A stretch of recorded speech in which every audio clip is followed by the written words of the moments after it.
Hola Santiago, ¿cómo andás?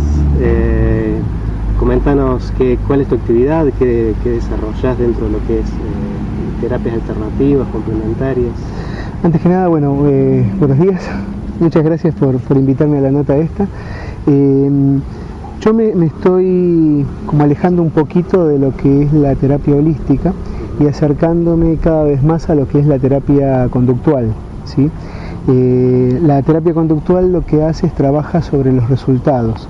A cada conflicto que va apareciendo le aplicamos una herramienta para que los resultados que vemos en nuestra vida sean los que nosotros esperamos, ¿sí? Para eso hay distintos modos o formas de apoyarme en distintas tecnologías. Una de las tecnologías que usamos es la medición de campos energéticos. Yo entiendo la energía como un campo de emociones, ¿sí? Entonces la idea es que con un sistema que se desarrolló en Estados Unidos se puedan medir 40 puntos alrededor del cuerpo divididos en 3 capas.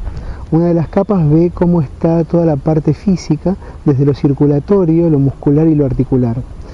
Como cada pedacito de nuestro cuerpo está relacionado con una emoción determinada, o sea, no cualquiera va a tener un problema de hígado, no cualquiera se va a enfermar de tiroides, sino que tiene que haber determinada cuestión emocional para que determinada sintomatología aparezca. Cuando voy midiendo el aspecto físico, también voy a ir viendo cómo está la persona emocionalmente. Discúlpame. Sí. Qué importante esto que estás diciendo, porque lo que ya la medicina tradicional, digamos, está cada vez asumiendo más, que el origen de todas las enfermedades comienzan desde las emociones, ¿no?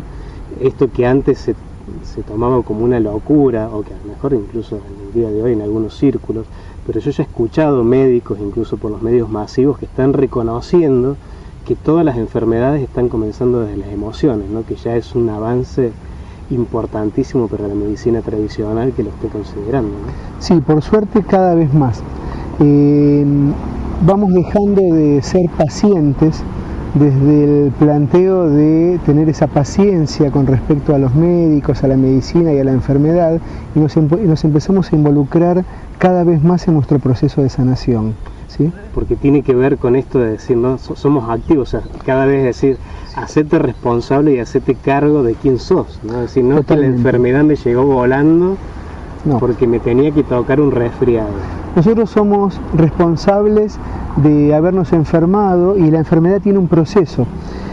El proceso empieza cuando empezamos a hacer cosas que naturalmente no elegiríamos hacer. Entonces la conciencia, que es nuestra parte más pura, se empieza a contaminar y nos avisa que hay algo que está mal, nos avisa a nivel de los pensamientos. Si nosotros ahora cerramos los ojos, sabemos qué cosas estamos haciendo por culpa, por cumplimiento, por quedar bien con el otro, por miedo, ¿sí? Por falta de creatividad. Sabemos qué cosas no estamos haciendo bien. Sin embargo, no hacemos ningún cambio. Entonces la conciencia nos avisa ya no a nivel de los pensamientos, porque ya lo hizo, sino a nivel de las emociones. Empiezo a enojarme, empiezo a entristecerme, también empiezo a perder la creatividad y el sentido de las cosas, empiezo la angustia, la ansiedad, ¿sí? Las fobias en casos más graves, los miedos. Hay cuestiones a nivel emocional que me están diciendo claramente que hay algo que no estoy haciendo bien, ¿sí? Y nosotros seguimos sin escuchar ese mensaje. Entonces es como que la conciencia dice, che, mira, te avisé a nivel de los pensamientos, no me diste bolilla. Te avisé a nivel de las emociones, no me diste bolilla. Te voy a avisar en el único plano en donde no te vas a poder hacer el tonto, que es el plano físico. Entonces cada síntoma, cada patología, cada enfermedad que tenemos nos está mostrando qué es lo que estamos haciendo mal a nivel de la conciencia. Ahora, una vez que se estableció, digamos, o sea, que el cuerpo ya dijo, te tiro, esto está pasando, o sea, entendelo. Lo importante es que empecemos a tener, bueno, creo que eso es un poco lo que haces vos, es que empecemos a entender el por qué se instaló esa enfermedad, cuál es la emoción, a qué corresponde esa emoción, ¿no? Sí. O sea, creo que a partir de ahí se empiezan a caer un montón de de otras cosas instaladas viejas desde el punto de vista cultural, como la medicina tradicional, que no quiero meterme en esos temas, digamos, pero todo el tema que tiene que ver con la farmacología, y decir, bueno, apuntemos realmente al origen de la enfermedad, no le pongamos un parche. Tal cual. Hay una cuestión que es muy delicada, que es que cuando uno puede saber cuál es el origen de la enfermedad, primero que se va a encontrar con lo que decíamos, que tiene un origen emocional. Cualquier enfermedad o cualquier patología como grupo de síntomas está hablando de, primero que nada, de un origen emocional. Una vez que descubro cuál es ese origen emocional, me tengo que poner a hacer cambios. Y hay personas que en momentos de crisis, por ejemplo, ante un infarto, ante una recuperación de un cáncer, por ejemplo, les cambia la vida. Ahora, la pregunta ¿es necesario llegar a tener un infarto, a pasar por una situación tan grave como un cáncer para darme cuenta que había cosas que estaba haciendo mal? ¿O puedo empezar a hacer los cambios desde la conciencia, sin tener que pasar necesariamente por estadios de dolor? Hay un concepto básico de la bioenergética, que es que todo lo que no podamos aprender desde la conciencia, desde el darnos cuenta, lo vamos a tener que aprender desde el dolor. ¿Sí? Desde la enfermedad. La enfermedad lo único que está haciendo es mostrarme como una luz amarilla, como una alerta, qué es lo que estoy haciendo mal. ¿Sí? Volvemos al origen de tantas cosas, que es, se aprende, sí o sí se aprende, o sea, estamos en un proceso evolutivo donde sí o sí queda aprender, entonces el camino es hacia ese lado, y como decimos, o aprendemos en conciencia, o el cuerpo de alguna forma nos va mostrando el camino a seguir, ¿no? Es tal cual, o sea, el concepto básico es que del aprendizaje no podemos zafar. Aprender tenemos que aprender. Lo que sí podemos elegir es de dónde nos paramos para aprender lo que tenemos que aprender. O me paro desde el darme cuenta, o me paro desde el dolor, pero el aprendizaje no puedo zafar. ¿Cómo se desarrollan tus terapias, tus tratamientos? Las terapias, las sesiones tienen una duración de 1 hora y media y se dividen en 4 partes. Esto es como la cocina de cómo funciona por adentro, ¿no? La primera parte es el encuadre, que es en donde yo escucho cuál es el motivo por el cual viene el paciente a la entrevista, y en donde yo le explico cómo va a funcionar. Una de las cosas que siempre explico es que trabajamos con 2 conceptos básicos, que son, primero que nada, el hacernos 100% responsables de todo lo que nos pasa. Se acabó esta maravilla de decir, me pasa esto porque fulano tuvo la culpa, estaba buenísimo, era comodísimo, pero ya no funciona más. Ahora nos tenemos que hacer 100% responsables de todo, ¿sí? Y el segundo concepto es el concepto del autotratamiento. Vos te bloqueaste, yo te puedo mostrar cuál es el camino, o uno de los caminos posibles a nivel conductual, para que desbloqueemos lo que estaba bloqueado. Pero después el trabajo lo tenés que hacer vos. Si no, caemos en esto de te toco y te sano, ¿sí? Y no es que no funcione, pero no terminamos nunca de hacernos responsables de las cosas que tenemos. Seguimos poniendo la solución afuera, y generalmente en cuestiones mágicas. Yo me baso en un concepto que para mí es sumamente importante, que es el siguiente: si algún área de nuestra vida no está funcionando como queremos, es porque la estrategia que estábamos utilizando no era la correcta, no estábamos haciendo las cosas de manera correcta. Entonces, como decía Einstein, si hacemos siempre las mismas cosas, vamos a obtener siempre los mismos resultados. Cuando veo que las cosas en algún punto de mi vida no funcionan correctamente, tengo que tener la valentía y la decisión para cambiar la forma de hacer las cosas, ¿sí? La terapia conductual se basa en eso, en ver cuáles son los resultados de mi vida, poder identificar, por ejemplo, a través de este sistema de medición, qué es lo que no está funcionando bien, y empezar a armar la estrategia para corregirlo. Es una terapia de resultados. O sea, la primera parte, te decía, es el encuadre, en donde nos enteramos por qué viene el paciente y cómo se va a trabajar. La segunda parte es la herramienta, en donde yo le aporto a la persona distintas herramientas posibles para ir resolviendo lo que tiene que resolver. La tercera parte es la implementación. Cuando la persona se va de la entrevista, de la medición, tiene que implementar estas herramientas. Y la cuarta parte es el reajuste. Vemos si esas herramientas funcionaron, si hay que reajustar algo, si hay que aportar otras herramientas distintas para lo mismo o para otra cosa que se fuera. Pues somos seres humanos, somos muy complejos, entonces no hay recetas para esto. Es ir viendo qué se bloqueó e ir probando qué es lo que se puede hacer para desbloquearlo, siempre desde la base de la lógica y el sentido común, ¿no? Y la dignidad, por sobre todas las cosas. Las decisiones que tomamos tienen que ser decisiones que nos dignifiquen como personas, siempre. Una medición se divide primero en estas 3 capas que medimos. Lo que mide es un campo electromagnético, se hace con un aparatito que es un frecuencímetro, que funciona a nivel técnico de una manera muy similar a cómo funciona un electroencefalograma.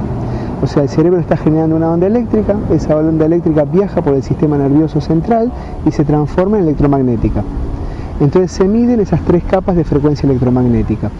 El sistema lo que hace es relaciona la frecuencia que estamos midiendo con colores. ¿Por qué? Porque los colores ya tienen una longitud de onda determinada.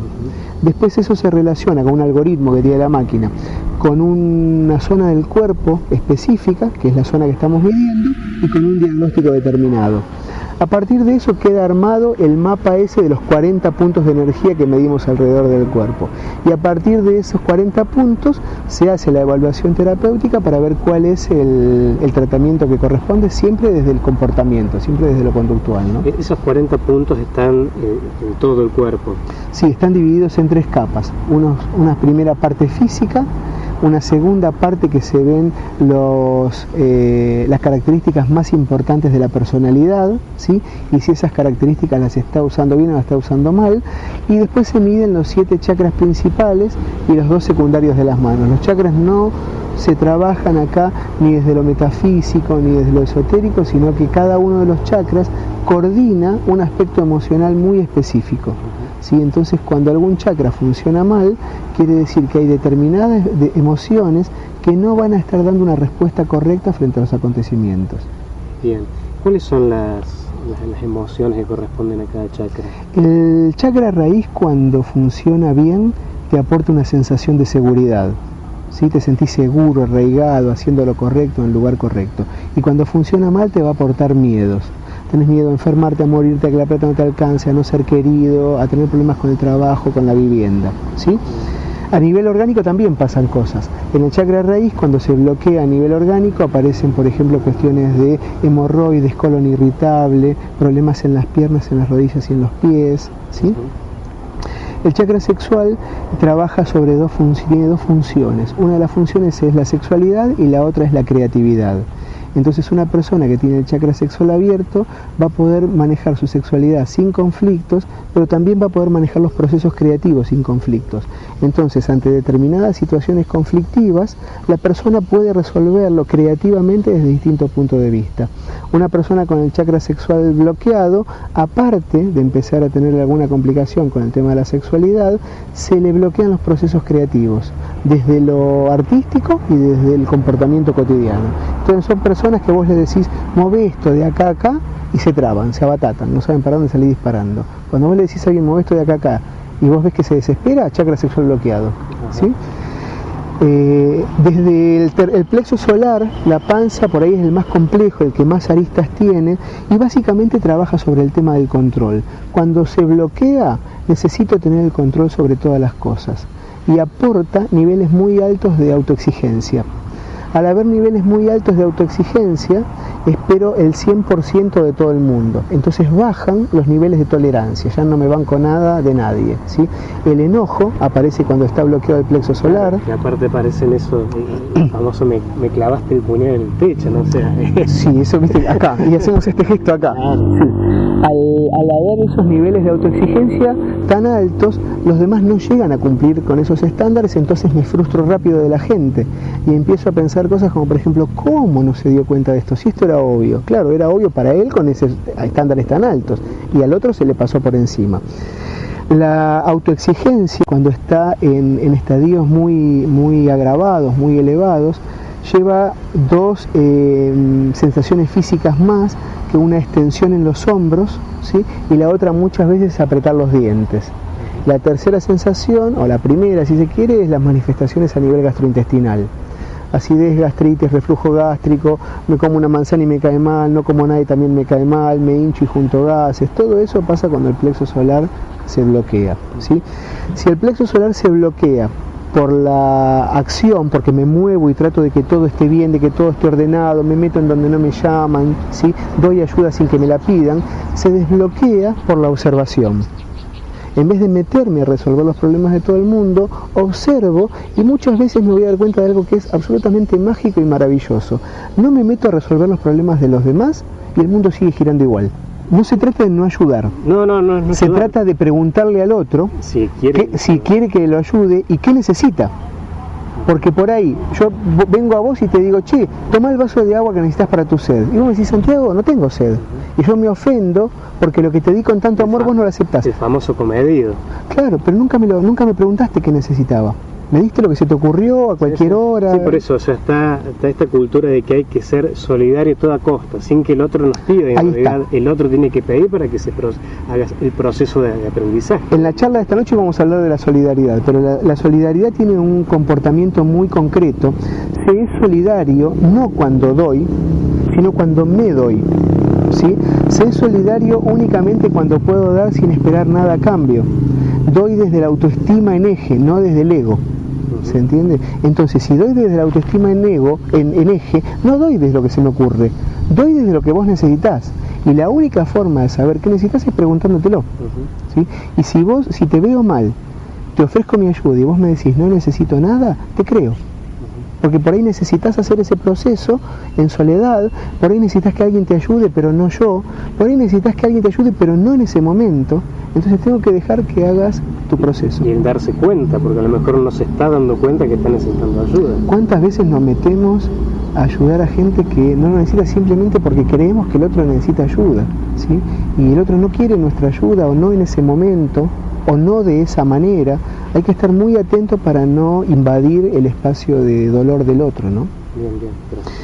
El cuarto chakra, que es el cardíaco, aparece justamente como bloqueos, varias cosas distintas. Esto, por supuesto, hay que aclarar algo, Adrián.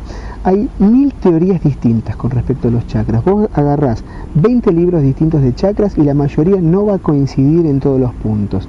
Entonces cada uno se va quedando con la teoría que más le cierra de acuerdo a la temática que elija trabajar, ¿no?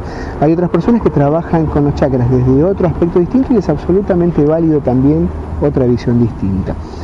El cuarto chakra, que es el chakra cardíaco, cuando se bloquea, lo primero que te da es una cuestión de distancia. Son esas personas que te marcan la distancia y que vos nunca sabés qué quieren, qué necesitan. Es como si estuvieran atrás de un blindex, ¿sí? Es como si levantaran una pared para no ser lastimados.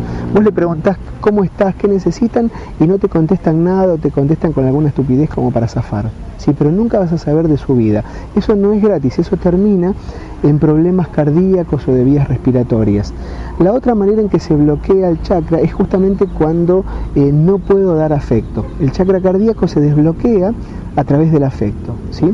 Y la otra manera es cuando doy, pero nunca pregunto qué necesita el otro, lo que estábamos hablando recién. A niveles orgánicos aparecen problemas en lo que es la circulación sanguínea, en lo que son las cardiopatías, todas las afecciones cardíacas, la composición de la sangre también tiene que ver con el chakra cardíaco, las anemias, las leucemias, todo ese tipo de patologías tienen que ver con lo que está pasando acá. El chakra de la garganta, el chakra laríngeo, se bloquea. Una cosa más con respecto al chakra cardíaco. Cuando el chakra cardíaco funciona bien, me permite ver al otro en su justa dimensión, ¿sí? Y puedo resolver los conflictos sin conflicto. Como decía Krishnamurti, puedo resolver los conflictos sin que haya conflicto. Cuando el chakra cardíaco está bloqueado, en general, como está bloqueado el contacto vincular con el otro, nos vinculamos desde acá, ¿sí? Voy a generar conflictos. ¿Viste la gente que está como preparada para generar conflicto en cualquier lado? Bueno, el chakra cardíaco bloqueado, ¿sí? El chakra laríngeo es uno de los chakras, si bien todos son importantes, que si no lo manejamos bien nos puede llegar a arruinar la vida, ¿sí? Porque cuando funciona bien, yo puedo decir lo que tiene que ser dicho sin lastimar a otros.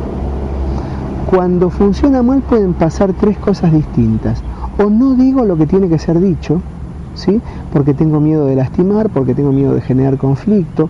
Todo lo no dicho en las mujeres les cae fundamentalmente en las tiroides, a nosotros nos cae más en el hígado, ¿sí?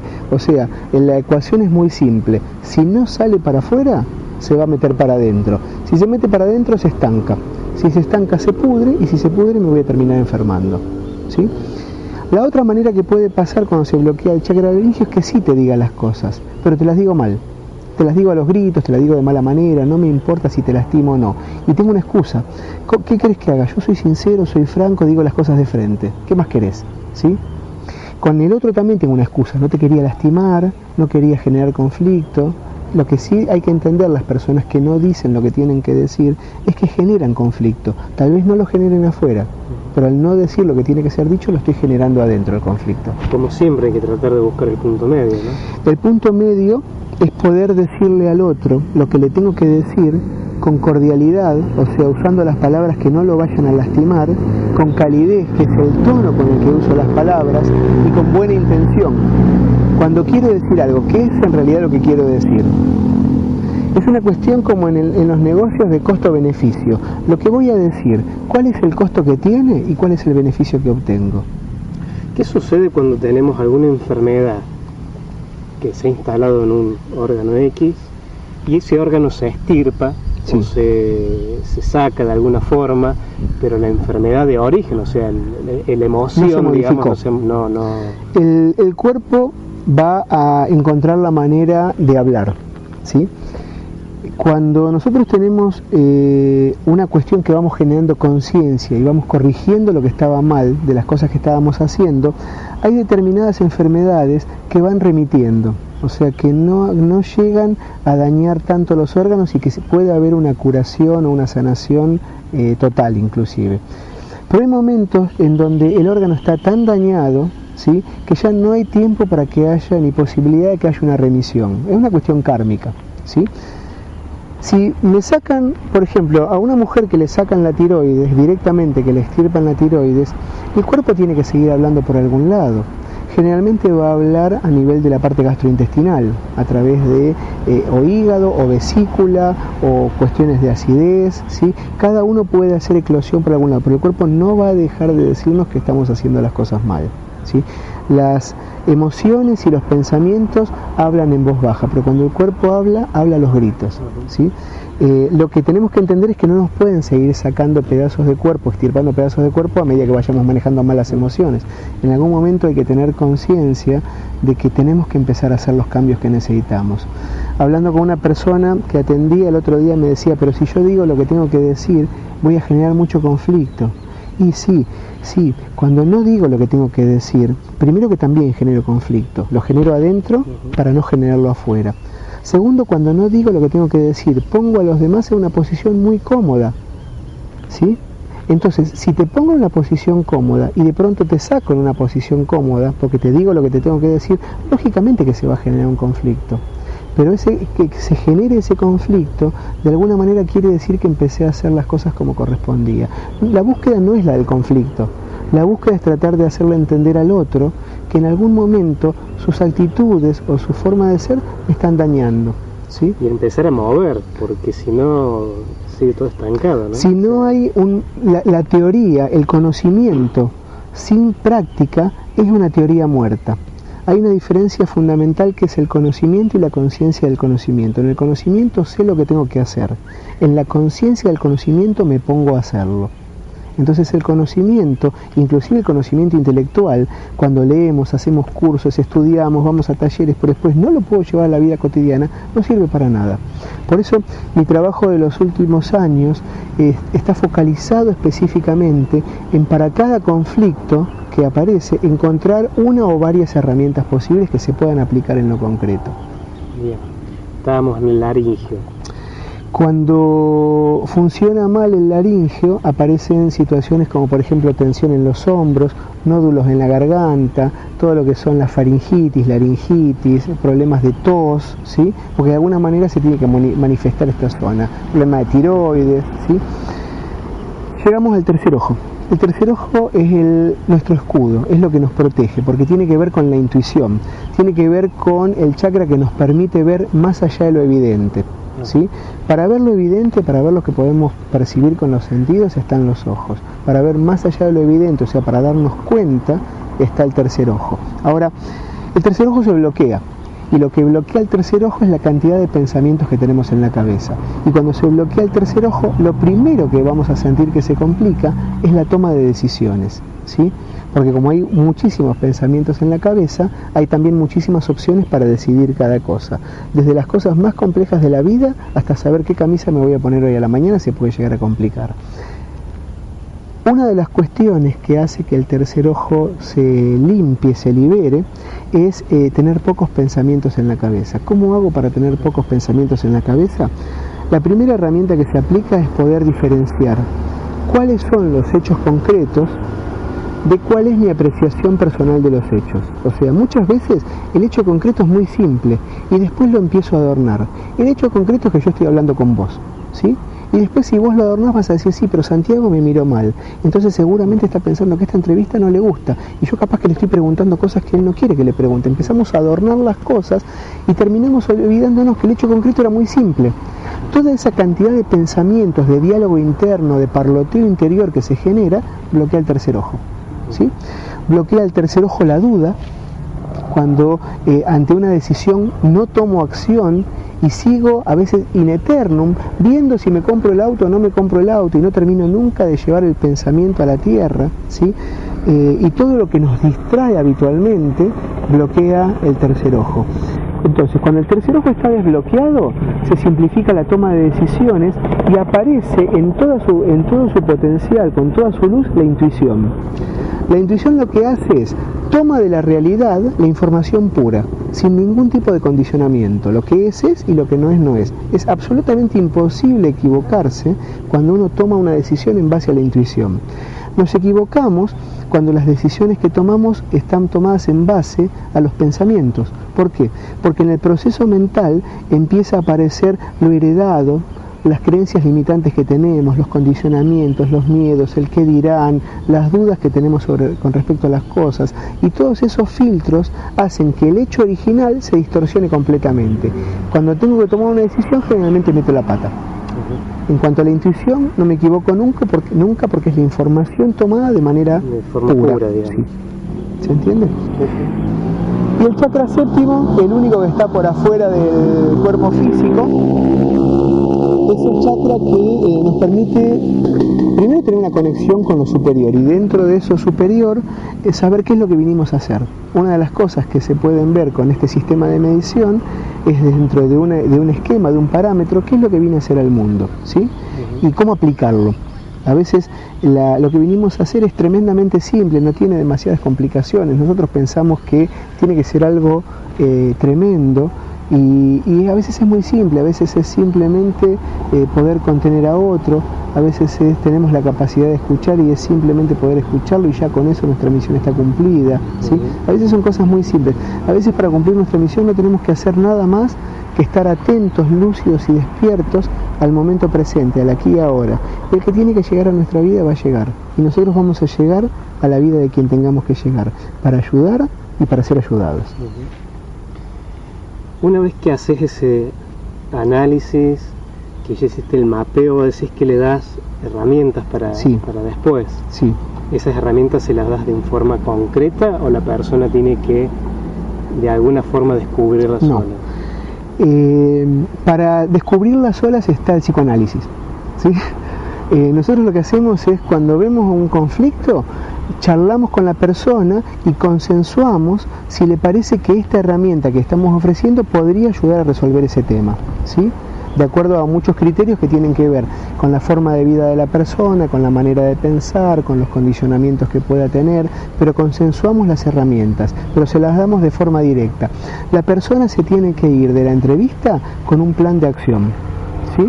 En esa hora y media tiene que haber un diagnóstico y tiene que haber un esquema de autotratamiento. ¿Sí? Tiene que ver con conductas concretas. O sea, hoy estás haciendo tal cosa, mañana empiezas a hacer tal otra. Si estamos de acuerdo en que esa puede ser una de las acciones posibles, es de esa manera. No es nada imperativo, porque todo va consensuado, todo lo trabajamos, pero la persona tiene que irse sabiendo exactamente qué es lo que debería hacer de manera concreta para desbloquear esa emoción que se bloqueó. Es muy simple de verlo cuando estamos haciendo este sistema, porque el sistema lo que nos permite es determinar prioridades. Los colores que van saliendo en cada una de las 40 áreas nos permite a los terapeutas que trabajamos con esto entender cuál es la prioridad de lo que tiene que trabajar la persona, ¿sí? Entonces lo que podemos determinar a través de esas prioridades es por dónde empiezo a trabajar. Nada de la información que damos es nueva para la persona, porque si yo te mido, estoy midiendo tu energía. Entonces las cosas que yo te digo, vos ya las sabés. Entonces, ¿para qué venís a hacer una medición si te voy a decir cosas que ya sabés? Porque la idea no es que te lleves algo nuevo sobre vos, sino que lo que ya sabés te lo lleves ordenado. ¿Sí? Aparte tiene que ver con el hacerse responsable. Totalmente, totalmente. Es increíble cómo todavía todos, en determinados momentos, decimos sí, porque fulano hizo tal cosa. Fulano que haga lo que quiera. Nosotros nos basamos en una premisa de acción que es la siguiente: no importa lo que está pasando, lo que importa es cómo nos paramos frente a eso que está pasando, cómo respondo frente a eso que está pasando, ¿sí? Y eso es lo que nos da las riendas sobre nuestra vida. Si yo tengo que esperar que todas las variables externas confluyan para que mis deseos o mis necesidades estén satisfechos, me voy a pasar la vida esperando. Entonces nosotros somos buscadores de caminos, somos los que generamos las acciones correctas para que haya equilibrio no solamente en nosotros, sino en nuestro entorno. Esto es como se ve en management o en negociación, un ganar-ganar. No quiero estar bien a costa del otro. Únicamente voy a poder estar bien si el otro también está bien. Cuando la persona se va con eso resuelto, o sea, resuelto no, a trabajar. Con eso claro. Con eso claro, sí. Digamos. Tiene que resolverlo, tiene que hacer todo el proceso de los cambios. Teóricamente, en la próxima consulta debería haber un cambio en esa medición. Sí, yo siempre digo lo mismo. En la última parte de la entrevista me pongo malo y siempre aclaro lo mismo. Si no vas a hacer lo que tenés que hacer, que es lo que convinimos, no lo que a mí me parece, sino lo que consensuamos, no vuelvas. ¿Por qué? Porque voy a terminar midiéndote lo mismo que ya te medí, porque si no hiciste cambio, la energía va a seguir siendo, los bloqueos van a seguir siendo exactamente igual. Una vez que la persona empieza a hacer los cambios, la energía no se asienta inmediatamente. Si vos empezás a hacer los cambios, yo te mido dentro de una semana, va a ser la misma medición. Necesita tiempo para que esos cambios se vayan asentando, porque en realidad no importa los cambios que hago, lo que importa es que los pueda mantener en el tiempo, ¿sí? Uno de los parámetros para que los cambios funcionen es mantenerlos en el tiempo. ¿Se entiende esto? Entonces, la idea es que de una medición a otra pase un tiempo, que no nos midamos todos los meses, ¿sí? Que dejemos pasar 2, 3 meses, porque también los cambios que tenemos que ir haciendo van a mover determinadas fichas del tablero de mi vida, y también tengo que ir asentando otras cosas. Si yo, por ejemplo, uno de los cambios que tengo que hacer es poner límites, a alguien no le va a gustar y va a tener una reacción con respecto a mí. Tengo que aprender a manejar esa reacción desde lo vincular, desde el amor, desde la comunicación, desde la resolución de conflictos de manera pacífica con esa persona que está generando una acción que... Lo que vos decís me dispara otra pregunta, y es, si vos haces, o sea, si yo hago un cambio, ¿no? Genero una reacción desde el otro lado. Esa reacción va a generar que a lo mejor impacte en una emoción similar a la que yo ya estaba trabajando. Puede que en la próxima medición vos me digas, Adrián, yo te diga, mira, estuve trabajando en esto, creo que esta parte está más o menos trabajada o resuelta, pero en la medición no salga así. ¿Sí? Porque en realidad disparó algo en realidad, que está afectando, digamos. En realidad el ser humano es muy complejo. Entonces, para llegar a un punto en donde nosotros sentimos que hay una desarmonía en nuestra vida, no es algo que se haya generado de un día para el otro generalmente, son cosas que vienen pasándonos. Entonces, el hecho de estar bien también es un proceso que nos va a ir pasando y que va a haber que ir haciendo determinados reajustes en nuestro comportamiento, porque no se trata de poner una receta mágica. Se trata de adaptar un comportamiento a determinados parámetros que tengan que ver con los valores que nosotros tenemos como personas. No yo como terapeuta, sino que las herramientas tienen que adecuarse a tus valores como personas. ¿Se entiende? Entonces, el sistema no miente. Si vos me decís, Santiago, hice los cambios, pasó un tiempo y yo no lo veo reflejado, te voy a decir, bueno, mira, ¿cómo hiciste los cambios? Porque acá se está viendo otra cosa distinta. Entonces, vos me podés decir lo que quieras, yo no tengo ningún problema. Una vez una persona me dijo, ¿y si yo te miento cuando vos me estás haciendo la medición y me haces preguntas? Le digo, yo no tengo ningún problema con eso, querés mentirme, total, yo sé lo que estoy viendo en el sistema. Es como ir a un traumatólogo y decirle, mire, estoy bárbaro, y el tipo está viendo una fractura de algo, ¿sí? Y vos le decís, no estoy fracturado, si yo lo estoy viendo acá la fractura. Esto para mí, el sistema es como una radiografía, ¿sí? Entonces después evaluamos ¿por qué la sensación que vos tenés es una y yo estoy viendo otra cosa distinta? Está bueno también cuando hay disenso en esto, no hace falta que coincidamos en todo, porque por ahí la visión que yo tengo de la persona en base a la medición es distinta a la percepción que la persona tiene de sí misma. ¿Se entiende? Y a veces hay momentos en donde las energías no alcanzan a asentarse porque los cambios son demasiado paulatinos. ¿Sí? Vos no te olvides que cuando nosotros tenemos alguna reacción, aunque nos haga mal, termina funcionando como un mecanismo de defensa. Por algo nos comportamos de una determinada manera y no de otra. Por algo a veces nos cuesta tanto salir de situaciones en donde somos manipulados, en donde somos maltratados, por algo nos cuesta salir. Porque hay una situación en donde me voy como acostumbrando a que esto es así. Entonces cuando quiero salir en base a parámetros de dignidad, a encontrarme como persona, a encontrar la identidad como ser humano, tengo que hacer cambios. Pero esos cambios a veces son paulatinos y no llegan a sentarse rápido en las mediciones. Bien, ¿sí? O sea que con esta forma de trabajar también, o sea, atacamos al cuerpo físico, atacamos, una forma de decirlo, digamos. Lo mejor es no atacarlo. Sí, no atacarlo, exactamente. Tratamos de armonizar el cuerpo físico y también la parte emocional. Sí, y lo podemos armonizar de manera preventiva, porque este sistema muestra bloqueos a nivel emocional que todavía no decantaron en el plano físico, pero que si no atendemos la parte emocional, en algún momento van a decantar en el plano físico. Con este sistema hemos encontrado muchísimas veces problemas de cáncer de útero, cáncer de mama, osteoporosis, problemas en estadios primarios. Antes de que la persona se hiciera los análisis, veíamos que había una predisposición. Siempre nos apoyamos en la medicina. Cuando hay algo, primero que nada tenemos que determinar qué estamos viendo en el sistema y mandamos a hacer los análisis de laboratorio correspondientes, ¿sí? Y ahí salía que había o una osteopenia o quistes de ovarios o displasia o algo a nivel mamario, algo más grave. Y hemos trabajado a nivel preventivo muchísimas veces con esto. Bueno. Haces el tema de las consultas, también trabajas con el tema de, o sea, haces conferencias, algún tipo de taller. Hago varias cosas más, estoy haciendo coaching para empresas también, en donde también se trabaja desde el aspecto conductual, ¿sí?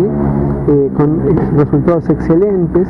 Estoy coordinando grupos de ansiedad y depresión, también con resultados muy buenos con esto de conductual, porque es una terapia de resultados, se ven los resultados rápido, los cambios se ven rápido y se mantienen a largo plazo. O sea, no es un placebo, sino que son cambios que la persona, cuando le cae la ficha, empieza a cambiar su vida y ya después no se puede volver atrás con esto, ¿no?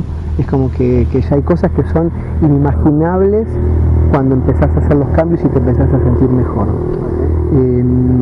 Y estoy dando charlas siempre sobre herramientas concretas para trabajar a nivel conductual y talleres de entrenamiento emocional. Dentro de esos talleres está un nuevo taller de liderazgo personal, en donde se ven los 10 puntos del liderazgo personal y cómo llevarlo a lo concreto.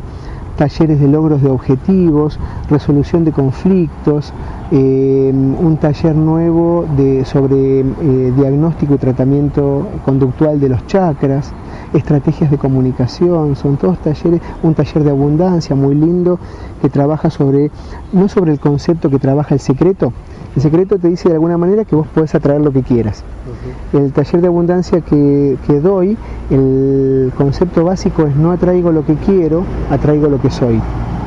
Entonces tiene una mirada no cuantitativa de cuánto puedo tener, sino cualitativa de cómo atraigo de acuerdo a mi crecimiento interno.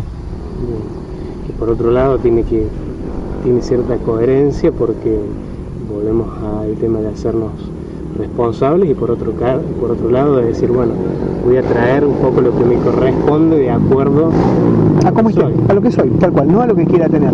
El problema del secreto para mí es que funciona bien.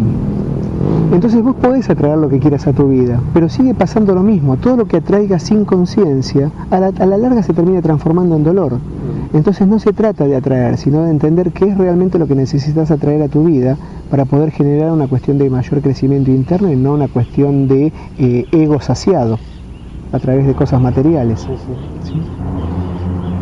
Vos viajás por distintos lugares con estos talleres, no es necesario que la gente te vea en Capilla del Monte, que es tu lugar de residencia. Estoy atendiendo ahora en Capilla, estoy acá en Villa María, estoy en Entre Ríos, en Paraná, en Crespo y en Gualeguaychú. En Buenos Aires estoy en Capital Federal y en San Nicolás, y en Uruguay en Montevideo y en La Paloma. Y después estoy en la provincia de Salta, también en la capital de Salta. Y abierto, supongo, a los lugares que se vayan abriendo. Cuando se vayan abriendo lugares, coordinamos las actividades que quieren que se hagan en esos lugares, y siempre es bueno llevar todo esto a cualquier lugar que lo quieran recibir. Bueno, Santiago, creo que hemos sido bastante claros en tus actividades. Son talleres y actividades y terapias o sesiones que tienen un resultado concreto y medible desde lo que vos estás haciendo. Así que bueno, invitamos a la gente que quiera comunicarse con las vías de comunicación que ya están pasando para que te convoquen o se acerquen a alguno de estos lugares que has mencionado, donde estás ya trabajando en forma estable, sí, digamos, desde hace años. Con agendas bastante completas, digamos, ¿no? Así que bueno, muchísimas gracias, Santiago, por tu aporte, siempre digo, a la humanidad, al crecimiento, y a que cada uno nos aprendamos a reconocer quiénes somos, ¿no? Muchísimas gracias a vos. Gracias.